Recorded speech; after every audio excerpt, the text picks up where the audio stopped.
back because I dared to say, no, enough is enough. I said, I am done letting my country run by flawed men take from me and trample over my rights. It is time I start fighting for my God-given rights. And I stood up and said, I'm willing to pay the consequences.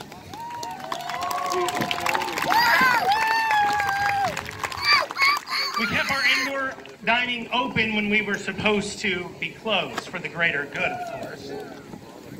And when I stood up and said, I refuse to close, scores of people stood with me. They stood up and we won. My coffee shop is still open, still operational. I did not close one day.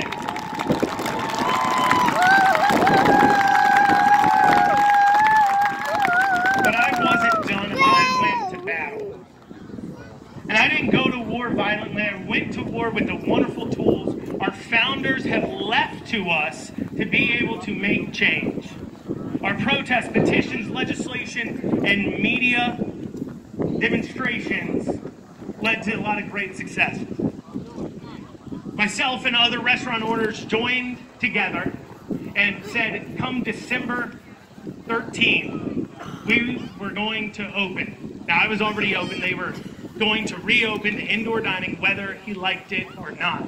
Over 1,000 restaurants joined with us, and don't you know it, December 13th, Andy Beshear, on the record highest COVID count day, reopened indoor dining in the state of Kentucky.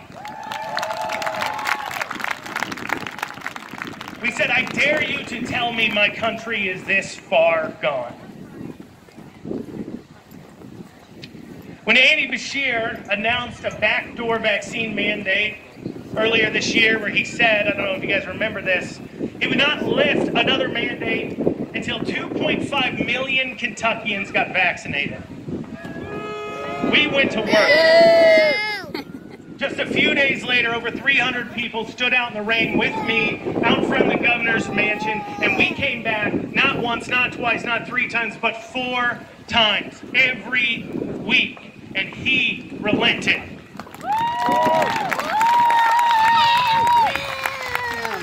In our General Assembly, we were able to stop a raise in your gas tax of 40% that they wanted to pass this year.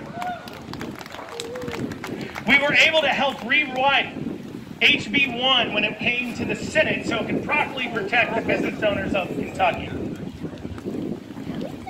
We were also able to help pass SB 8 that does provide some sort of protection for the citizens of Kentucky from a government vaccine mandate. However, this battle isn't nearly done. Those who would seek to destroy us have ratcheted up their pressure. Outside of attacking myself, my family, our livelihoods, they are now coming after you, your livelihoods. That is why so many people stood with me back in November, because they understood they would be next. A lot of people are finding out that they're next.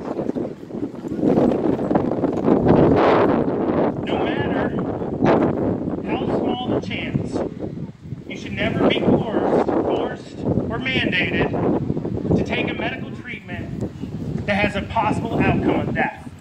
You should be never forced to take any medical treatment at all. Despite the obvious support for fighting back against vaccine mandates, our state General Assembly has continued to fail to protect us. This past session in January, I was one of the 3 citizens who brought forward the citizens' impeachment of Andy Beshear to give them the opportunity to do the right thing and remove him from office before he could keep continuing down this road of damage to the state. They, however, failed to act. After finishing out the inquiry, they came out with their findings. What they found is that though arresting you for going to church was a violation of your Constitution, I don't think you had to be a constitutional scholar to know that one. Though that was the case, they said they didn't want to impeach him for it because essentially they were afraid of being held to the same standard. Guys, I gotta tell you, I don't care if there's a D or an R next to your name. I don't want anybody to have this kind of power. I don't want anybody to come down with this kind of tyranny. I don't care what political party you belong to. What's wrong is wrong. What's right is right.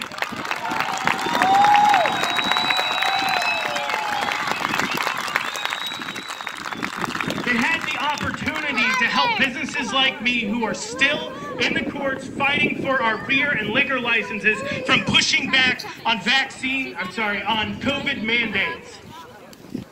There's several hundred bars and restaurants in this state. They're in the courts right now. There's a bill, HB 360, that could have saved them.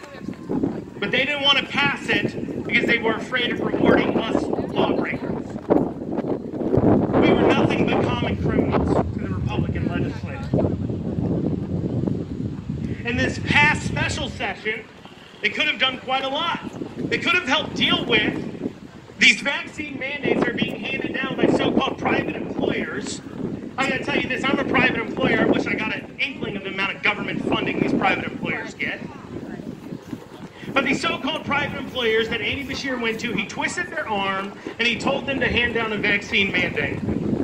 They had the opportunity to help our healthcare workers.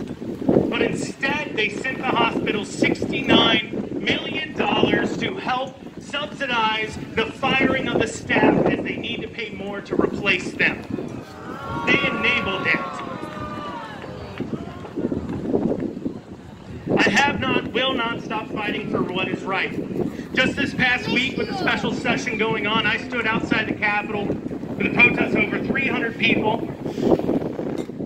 And we stood out there in hopes that they might do the right thing. In politics, victories don't always come right away. Sometimes they come down the road.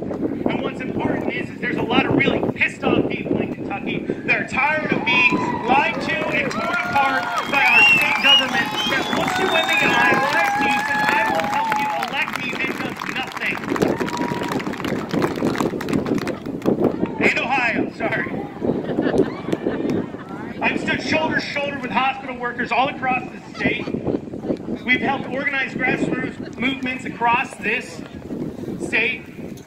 We offer free pro bono services like websites, technology, and organization for those grassroots movements to help gather and get together.